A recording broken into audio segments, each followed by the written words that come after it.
So grass snakes, not difficult to keep, but a flighty species of snake. There are people working with captive bred in the UK. The handful that are breeding British grass snakes, very difficult to get them to part with them, but they also tend to work with other species from around Europe, some of which look actually stunning as well, and all have similar behaviour. Obviously captive bred is always easier because they've grown up on captive foods, but even a wild caught grass snake, they can be tempted, yes, with amphibians and fish in a bowl, no problem. When you're not around, they'll come and eat them. Ethically, I can remember my cousin used to have lots of wild caught toads to feed his wild caught big grass snakes when I was a child. Toads were prevalent then. I still felt a bit sorry for them. If you love reptiles, feeding one to another always irks you. Listen, despite what anyone says, you don't need to feed them any live food. It's just the quickest way to tempt some, certainly if they're a wild sourced animal, for wherever you source them in the world, if that makes sense. But a bowl, there's a bit of water in it, with chopped up trout with its skin on, chopped up salmon with its skin on, small dead fish, and almost always, even with a bit of hunger, eat that food. Even as adults, they'll switch over, they'll sense it, and they'll eat it in the end. But they can be flighty. They're not something to have on display to start with, but they do soon settle down. So on our outdoor enclosures, for sure, they're the snakes that as soon as people come along, they do disappear.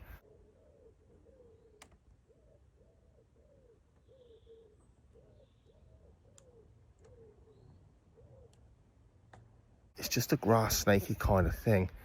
Equally, in a smaller enclosure, about waist height, not on the ground so much, your grass snake can grow on to be quite tame. It will forceps feed and so on. And certainly, like any snake, if they're used to gentle handling, even if they're trying to get away from you as you open up their enclosure, they'll tolerate that absolutely fine. Of course, if they're not used to it, they'll musk on you, and they stink.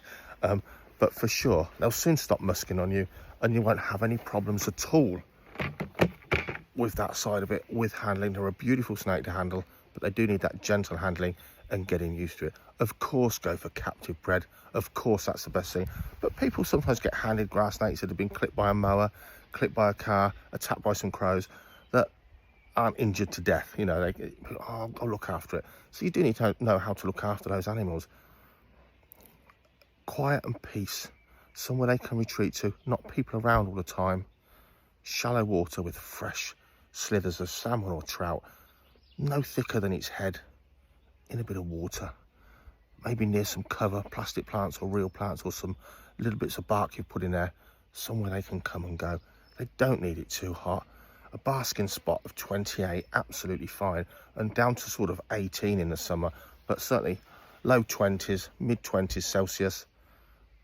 This is a snake that looks much better under natural light or a balanced UV spectrum. They look better, they look healthier for it, but they don't need it. Listen, I've kept these guys. The pool frogs are over there. Don't know if you can hear that. That's ludicrous. They're like yards away. They are noisy things, those pool frogs, and the grass snakes would like to eat those for sure. I've kept them in rack systems. I've kept adults in rack systems temporarily. Plastic plant cover, water bowl they can just curl up in, a small cat bowl, a little bit of bark to get under. But that's not how to keep your grass snakes.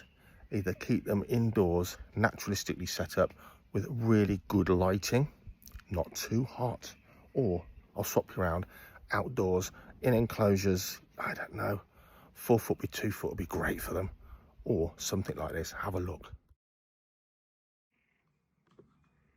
Honestly, those pool frogs, that's horrendous noise. Don't think your neighbours would want those in your garden. Let's have a look. So this is 8 foot by 8 foot. Come to get that food out we put in yesterday. Where are they? So this is how I've got mine set up. You don't need this much space, But if you want a colony of grass snakes, great. So in that corner, which gets the most sun, I start to pile that up with grass clippings from the mower to make a compost heap. So it's a really sunny, warm spot, that frog, for them to lay their eggs in should they wish. We've got a plastic tub, about 30 inches long and about 6 inches deep as a water bowl, fully planted. As mentioned, don't use grass if you can help it. It becomes so weed-like in an enclosure. Under that lot there is a 2-foot deep hibernaculum with various lumps of stuffing from chunks of polystyrene to rocks to branches and wood. Well drained. They've survived every year. So far, no problem at all.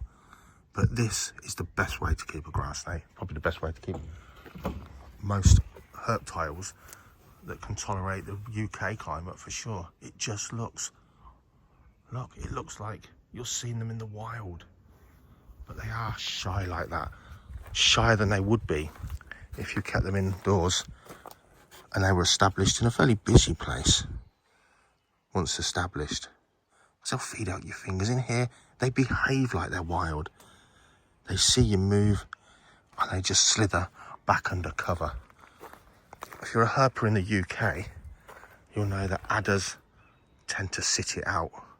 They're easily found once you get your eye in. They rely on their camouflage, possibly the fact they're venomous, to sort of sit it out. Typical viper fashion. Not so with grass snakes. They slither away. So in exactly the same vein, I keep my viperine snakes in here as well. This is on show to the public. A few more snakes than you'd keep on the hope something's out some of the time. But all those NATRIX viperine snakes, certainly, and grass snakes, they'll live outside all year round in the UK. You can feed them the same. And as mentioned, once they're eating a fish-based flavour, some diet, simply put it in a saucer and add chick legs, rat pups, small furred mice. It all gets soaked in the fish juice. They just basically lap up the lot and they're getting a much better balanced diet. Because in the wild, they do eat a lot of fish and a lot of amphibians. But grass snakes will reach up into robin's nest and birds that nest low, and they'll take those chicks. That's a fact for sure. So give them that variety. So the NATRIX are fed once a week. They get chopped trout or chopped smelt, that kind of thing. And in there I'll mix some Dale cockerel thighs, some small furred mice, rat pups, a variety of stuff. It all stinks of fish, so they eat it whatever kind of thing. They go by that fishy smell. Rather than just fish diet, they get some more meaty foods in there. A little bit of water in there as well, so it doesn't dry up. Still got visitors for another half an hour, so the snakes will be out, mostly back out again when they've gone. And I use basically a litter picker to lower down those feeding bowls, and the edges is cut out just to make it easier access, especially for the smaller ones. I highly recommend keeping NATRIX. Viperine snakes are brilliant. They behave a bit more vipery. They do tend to sit out and stay out. Again, probably relying on for the same reasons that an adder would, other than the venom. But I think they feel like they might look venomous, and they're using that zigzag to break up their outline, frog, and keep them hidden. So they rely on camouflage things, tend to rely on keeping still until the last minute. Grass snakes more flighty, but sometimes keeping animals that you see less of adds to the whole fascination of these species. You appreciate them more when you see them. Yeah, just a different kind of animal than your average python and a boa. These things are active, and as they're active, adults feed copious amounts of food weekly, feed them until they've gorged weekly. Young ones, offer them bits of food maybe every 5 days or so. They're like a garter snake. So the garter snakes in America, the NATRIX in Europe, fill the same niche, behave in a similar way, eating a similar food often, high metabolism, active snakes, burning through that food. Lots of small items rather than one big item. And someone asked me the other day about them eating poisonous things like toads. Yes, they're totally immune to toads. And as far as my experiment of one adult grass snake with one adult fire salamander, they're completely immune to the toxicity of fire salamanders. No, that wasn't planned. Due to an escaped snake, Yes, they can eat these poisonous amphibians too. Enjoy them. You're better off really getting captive bred in the UK, a grass snake captive bred from another country, line of captive breeding, than going down and trying to catch a wild one. In general, yes, if you know somewhere that no one else knows and there's an abundance of grass snakes to excess, that's your morals, isn't it? If you want to keep one for the summer or release it late summer, that's your morals. When I last checked with DEFRA or AFA or whoever it is now, and I'm sure this is still the same law, you can take a grass snake from the wild to keep it. You cannot sell it, advertise it, trade it, kill it, harm it, but you can take to keep. But as we're moving forward in our hobby, captive breeding is always the way to go. And of course that did have to start somewhere. They're your morals. This is really how to keep them, how I keep them, and why they're such a beautiful species to keep. Now those in my outdoor enclosure, they hibernate. They've got a 2 foot deep hibernaculum. That's important. A really, really cold winter, they need a good 2 foot to get away from that frost layer. Keeping them indoors, I'd hibernate them, brumate them, somewhere between 6C and maybe 10 or 11C, somewhere cool like that, really, from November pretty much until March. You've got a few months, a bit like having a season of fishing or something, where you don't have to worry about them, but then you have the excitement of dealing and working with them all over again, for sure. Sometimes in life and keeping animals, that's quite enjoyable, rather than every day, all day long. Now, if you do breed those grass snakes, males are typically much smaller and much slenderer than the females. They do often have a darker black and a sort of a brighter yellow neckband, to be honest. Let them feed, get them up to temperature, get them feeding. If you've got a pair, they're likely to breed, and those eggs are easy to hatch. Treat them as typical snake eggs. They want a reasonably high humidity in their egg box without being wet, of course. If you don't breed snakes, that's for another subject, I guess, really. Hatch medium and so on and so forth. But 25 Celsius or thereabouts, it doesn't really matter. I've had no problems if those egg temperatures fluctuate in the hatch box a little bit around there. You know, at the end of the day, these things breed in the UK. They'll hatch to be really strong. These are really strong little baby snakes. Hatch en masse. Treat them like if you've kept garter snakes or something more commonly kept.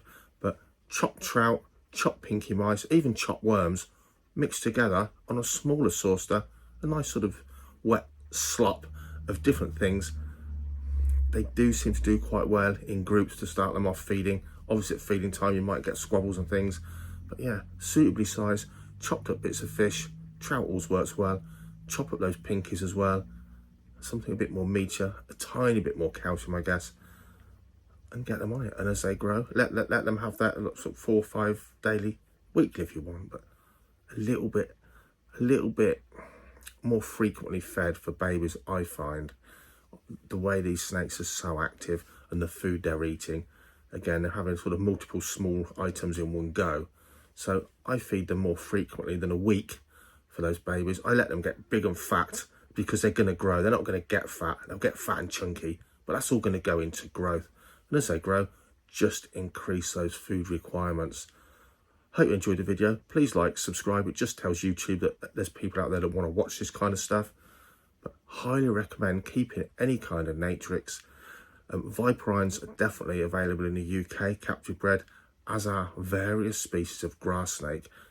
Very similar. The viperines do behave that bit differently from the grass snakes, but the grass snakes are very similar, and they're wonderful animals to work with. A snake that grows to a lovely size, looks so good in a well-lit, semi-natural or outdoor enclosure. Go away, fly. But yeah, highly recommend them.